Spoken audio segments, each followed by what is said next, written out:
El principio de la ignorancia, como apertura de la mentalidad moderna a través de la revolución científica, debe ser comprendida en contraste con el conocimiento medieval premoderno, que es un conocimiento que se autopercibe como suficiente,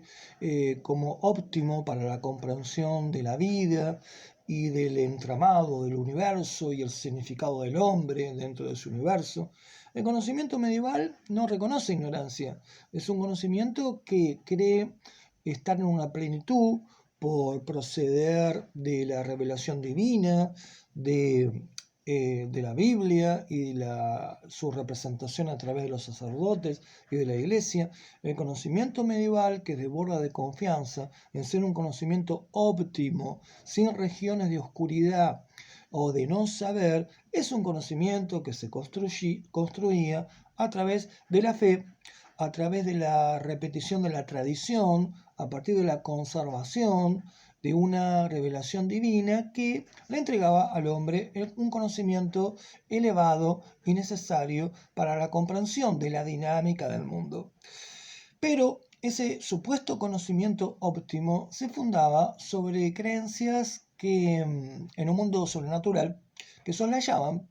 el muy deficiente conocimiento respecto al mundo físico, respecto al mundo geográfico. El siglo XVI coincide con el descubrimiento de América, la expansión geográfica de Europa, la renovación de la cartografía, donde se pasa de una cartografía medieval imaginaria, donde aquello que no se conocía a nivel empírico, por ejemplo mares o territorios lejanos, eran ámbito de existencia de seres fantásticos. Esos mapas medievales no tenían vacíos, todo estaba lleno con algún tipo de presencia, aunque esos mapas no asumieran su ignorancia respecto a la realidad física del mundo más allá de Europa principalmente. Entonces, la introducción del principio de ignorancia es admitir que el conocimiento debe expandirse para incorporar un saber de un mundo físico que se expande por los descubrimientos a partir de distintas disciplinas. Por lo tanto, en el origen de la modernidad, el conocimiento se desarrolla no a partir de conservar y mejor explicar lo ya conocido,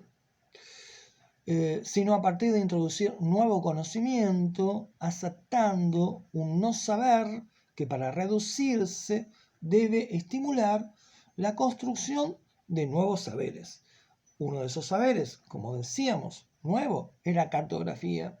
La cartografía se construye a partir de la observación. La cartografía científica que empieza a emerger en el siglo XVI es la que introduce la necesidad de un saber fáctico basado en observaciones de las nuevas tierras que el europeo quiere someter a un mejor dominio. El descubrimiento de América se vincula con esto, claro. Es decir, Harari propone que el gran disparador de la revolución científica es el descubrimiento de América, en tanto que al descubrir un nuevo continente y también al avanzar hacia continentes ya conocidos, pero conocidos en su existencia, pero no en toda su riqueza y diversidad como África o Asia, el conocimiento válido para la expansión del hombre europeo tiene que ser un conocimiento basado en observaciones nuevas y no en la repetición de supuestos saberes antiguos heredados. Por lo tanto, la cartografía se construye admitiendo la ignorancia de esos nuevos territorios y la necesidad de tejer, forjar un nuevo saber que se expresara en los mapas, producto de la observación y de una mentalidad incipiente de conocimiento científico. La revolución científica, a su vez, se vinculó con el desarrollo fuerte de disciplinas como la física, la astronomía, la geografía ya mencionada, y por lo tanto la revolución científica dio lugar a un proceso de más conocimiento a partir de la aceptación de la ignorancia. Segundo, la concepción moderna, ya representada por Francis Bacon en cuanto a que el nuevo conocimiento debe ser un conocimiento práctico, eficaz, en alianza con la ciencia, con la tecnología, y desde ahí se comprende esa concepción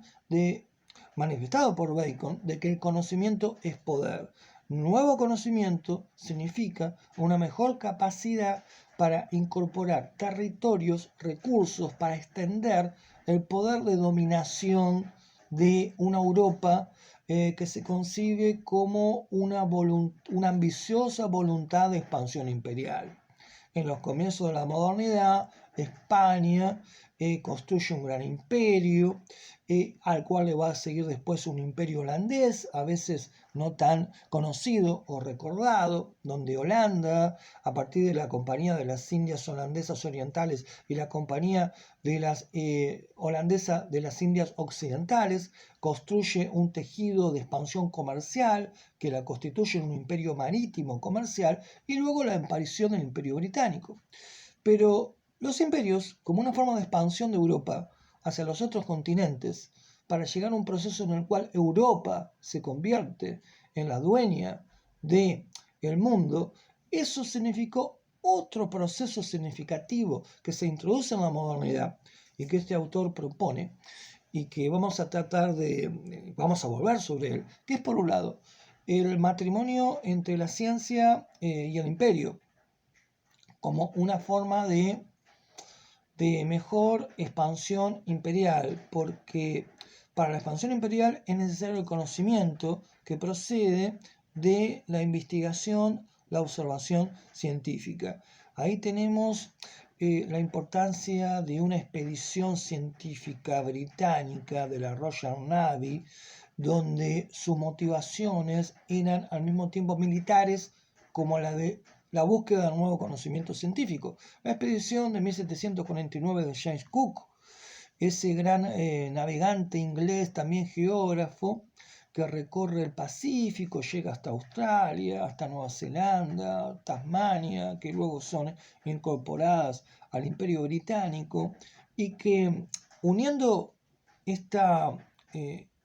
expedición imperial con la preocupación científica, permitió, por ejemplo, la solución del problema del escorbuto, que era una enfermedad vinculada con la falta de vitamina C. En ese momento no se lo tenía muy claro, y que provocaba debilitamiento, caída de las encías, y finalmente el colapso, que se resolvió a partir de una investigación científica de un médico escocés, James Lind, que hizo investigaciones bajo la intuición de que los cítricos podían ser la clave de la cura. Hizo experimentos efectivamente exitosos que Cook, como representante de la mentalidad del marino imperial, avaló, y así se resolvió el tema del escorbuto, y eso le permitió a la flota británica, desde un conocimiento científico que incorpora y que resuelve un problema sanitario, le permitió a la flota británica efectivamente convertirse en la dueña de los mares, proceso que se había iniciado o que tuvo un momento clave con la victoria de Nelson y su flota inglesa frente a una flota franco-española en Trafalgar en 1805. Por lo tanto, ese matrimonio entre ciencia e imperio supuso la expansión de lo imperial europeo, generando nuevo conocimiento de distintas disciplinas. Y es una de esas una de esas expediciones donde se une las pretensiones militares, la ambición imperial, con un conocimiento científico que interactúa con una expedición militar, generando nuevo saber. Ese tipo de expedición es la que se produce en 1831, cuando de Inglaterra parte hacia un viaje de circunnavegación, un viaje alrededor del mundo, la expedición de el Beagle, dirigido por el comandante Fitzroy, y que llevó como uno de sus científicos a bordo a un incipiente naturalista que es Charles Darwin. Los viajes expandiendo el conocimiento geográfico del mundo y generando nuevos canales o caminos para la expansión imperial tuvieron antes un antecedente que es interesante no olvidarlo. El primer viaje de circunnavegación en 1519 de Sebastián Elcano, de Magallanes y Elcano, que fue una expedición épica, novelesca, le permitió a España el conocimiento del Pacífico y la ruta hacia el dominio de las Filipinas. Y a través de Filipinas y América, España drenó muchos recursos de estos territorios que le permitieron convertirse en la potencia imperial que fue. Por lo tanto, todo se unía, la ambición imperial, las pretensiones de nueva riqueza económica, junto con un conocimiento científico que era parte de esos emprendimientos o esas expediciones. Y la expedición de Darwin y de Fitzroy tuvo un resultado en el conocimiento científico fundamental, porque Darwin, a partir de todo lo que observó durante el viaje a través del mundo, pasando por diversos ámbitos geográficos, no lo vamos a recrear ahora, también Darwin, ustedes recordarán, pasó por el litoral, por la Pampa, por la Patagonia Argentina, llegó a las Islas Galápagos, ahí hizo descubrimientos que después van a ser detonadores muy importantes de lo que sería la teoría de la evolución, que Darwin medita durante largo tiempo y finalmente se atreve a publicar en 1859 El origen de las especies. Tuvo al principio Darwin algunas dudas porque sabía de las consecuencias, los debates, las polémicas que podía generar la teoría que él lanzaba a partir de la evolución. Y lo que nos interesa ahora, como parte de este mapa inicial, en el cual se da el despliegue de la historia mundial para llegar a esa tesis que este autor propone del salto del sapiens hacia el Homo Deus, es la incorporación de la evolución como una forma de explicación de los procesos de desarrollo y cambio de los seres vivos. La evolución que Darwin introduce se vincula con el ámbito de las ciencias biológicas en principio. Después se va a ir expandiendo hacia una posible explicación evolutiva de la moral, de los vínculos sociales, el sociodarwinismo, pero la evolución en su origen como paradigma de conocimiento emerge en el ámbito de la biología, ayudado por ese viaje en el amparo de una expedición militar, con pretensiones imperiales también, que antes referimos, y el paradigma evolutivo significó una perspectiva por la cual el sapiens tiene las características actuales a partir de un largo proceso evolutivo durante millones de años, donde Darwin en principio explicó el mecanismo de la evolución a partir de la selección natural, a partir de un cambio en los medios ambientes en los cuales el sapiens debe adaptarse y que por eso cambia para mejor adaptarse y que solo sobrevive en tanto que demuestra esa capacidad adaptativa. Después el evolucionismo darwiniano va a adquirir otras variables vinculadas con la posibilidad de los cambios evolutivos por las mutaciones azarosas, pero lo que ahora nos interesa es que por la evolución natural, Darwin, modernidad, siglo XIX, se entiende un desarrollo lento y gradual, evolutivo, por parte del sapiens. Pero esa idea de una cercanía, de un fin del sapiens para mutarse, transformarse en algo nuevo, distinto, vinculado con el Homo Deus, supone una bifurcación de el campo evolutivo como explicación del cambio y el desarrollo humano, porque la evolución natural en el siglo XX, por el fuerte impacto de la tecnología, va a bifurcarse o se va a ampliar hacia otro camino evolutivo, que es la evolución artificial. La percepción de que la tecnología permite un mejoramiento médico, un mejoramiento de la salud, la tecnología incorporada, el bypass, por ejemplo, implantes auditivos, esto introdujo el comienzo de la idea de que por la incorporación de la tecnología se podría impulsar una evolución con reglas distintas a la evolución natural, que depende en realidad de las contingencias azarosas de los procesos naturales, que surjan mutaciones en el cuerpo que van produciendo un cambio en el sapiens como ser biológico, del cambio evolutivo, azaroso, contingente y muy lento. La evolución artificial viene a significar que de alguna forma el sapiens se convierte en dueño de su propia posibilidad de transformación evolutiva a partir de la fusión entre tecnología y el cuerpo. Por lo tanto, en su tesis el autor va a hablar del proyecto Gilgamesh, que es un proyecto que pretende o pretendía que por esa unión creciente entre tecnología y lo orgánico del sapiens se inicia un proceso de superación del cuerpo tal como lo conocemos hacia otro tipo de cuerpo posorgánico o poshumano, que significaría un nuevo tipo de humano que al unir tecnología con su cuerpo orgánico desarrolla lo que conocemos como la dimensión del cyborg, que es una transformación de la subjetividad mediante la unión de dispositivos de el desarrollo tecnológico en el cuerpo. Esa modificación del sapiens a través de la ingeniería del cyborg, a través también de la ingeniería genética, conjugadas, significarían un conocimiento que domina, que vela por impulsar más rápidamente al sapiens para artificialmente ensayar sobre sí mismo transformaciones profundas de su subjetividad en el sentido psíquico y biológico hacia otro tipo de existencia humana, que sería esto del Homo Deus. Pero, como antes decíamos,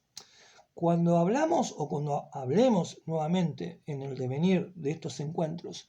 de las condiciones que explicarían más exactamente las posibilidades de un paso del sapiens hacia el Homo Deus, esto lo tenemos que situar en este contexto de la gran modificación de la perspectiva histórica en el siglo XXI. Digamos que antes de la pandemia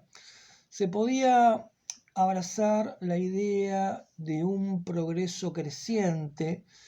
cierto dominio por parte del sapiens de un plan evolutivo de progreso histórico, pero la irrupción de algo del orden de lo biológico, un virus que demuestra las limitaciones, la incapacidad de la medicina fundida con una tecnología sofisticada para poner un límite, esto supone un cambio fundamental del escenario. Por eso la oscilación del Homo Deus antes y después de la pandemia. Digamos que en esta realidad distópica, pandémica, se modifica la estructura de lo temporal histórico, del tiempo como plan del progreso, del tiempo histórico como plan del progreso, hacia el tiempo como introducción de la contingencia y de una post-historia distópica. Es decir, contingencia significa no seguridad, significa la posible irrupción de factores desestabilizadores de un plan de progreso. Aquí el factor de desestabilización del progreso, de irrupción desde lo contingente, desde lo inesperado, al menos para el hombre común, es la mutación del virus, del coronavirus en su fase actual, con su gran poder de contagio, su propagación global y su poder de inmovilizar al mundo, de modo tal de pasar de una sociedad de la excitación, de la hiperaceleración, a una momentánea al menos sociedad de la inmovilidad, el confinamiento, el recogimiento, el temor y un revigorizarse las perspectivas pesimistas respecto a una recuperación de ese camino antes tan celebrado con trompetas muy vigorosas de victoria, de un camino seguro hacia un progreso constante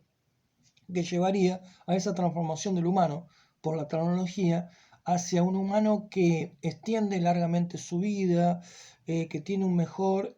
dominio de su cuerpo, con mayor salud asegurada por el efecto de una tecnomedicina. Todo eso ahora ingresa en una región de falta de certeza, de contingencia, que obliga a resignificar ese supuesto salto superador del sapiens que se